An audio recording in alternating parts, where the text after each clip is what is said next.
बहुत समय पहले की बात है। भारत की पवित्र भूमि पर एक महान राजा राज्य करता था, राजा इंद्रद्युम्न।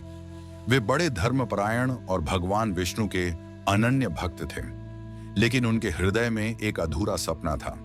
वे भगवान के ऐसे स्वरूप के दर्शन करना चाहते थे जो साक्षात उनकी भक्ति का प्रतिफल हो।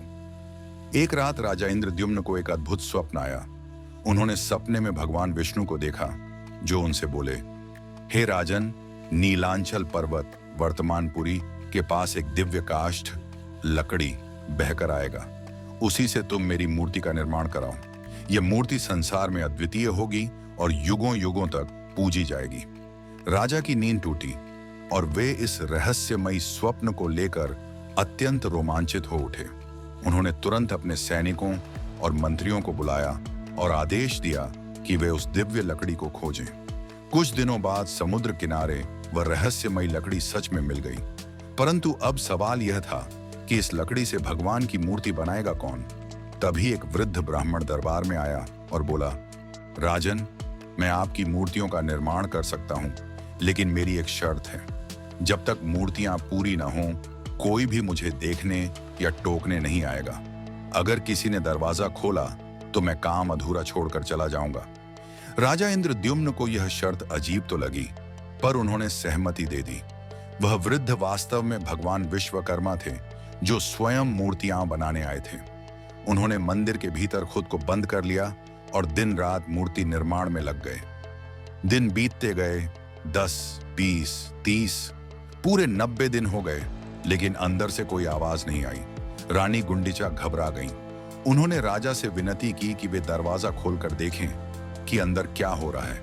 आखिरकार राजा और उनके दरबारियों ने दरवाजा खोल दिया, लेकिन जैसे ही दरवाजा खुला, वृद्ध ब्राह्मण यानी भगवान विश्वकर्मा अदृश्य हो गए और सामने जो मूर्तियां थीं वे अधूरी प्रतीत हो रही थीं।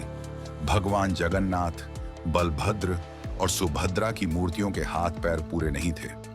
राजा इंद्रद्युम्न बहुत दुखी हुए, लेकिन तभी मंदिर में गूंजती एक दिव्य आवाज आई, हे राजन, ये मेरी इच्छा थी। मैं इसी स्वरूप में इस धरा पर रहूंगा। इस अधूरे रूप में भी मैं पूर्ण हूं। राजा को एहसास हुआ कि यह स्वयं भगवान की लीला थी। उन्होंने पूरी श्रद्धा से उन मूर्तियों को प्रतिष्ठित किया और तब से भगवान जगन्नाथ की पूजा इसी दिव्य स्वरूप में होने लगी। इसके बाद यह मंदिर एक अद्भुत रहस्यमयी स्थल बन गया, जहां कई चमत्कार घटित होने लगे। 1. ध्वज का विपरीत दिशा में लहराना।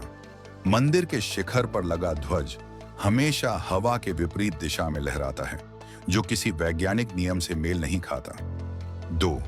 कोई पक्षी या विमान मंदिर के ऊपर नहीं उड़ता।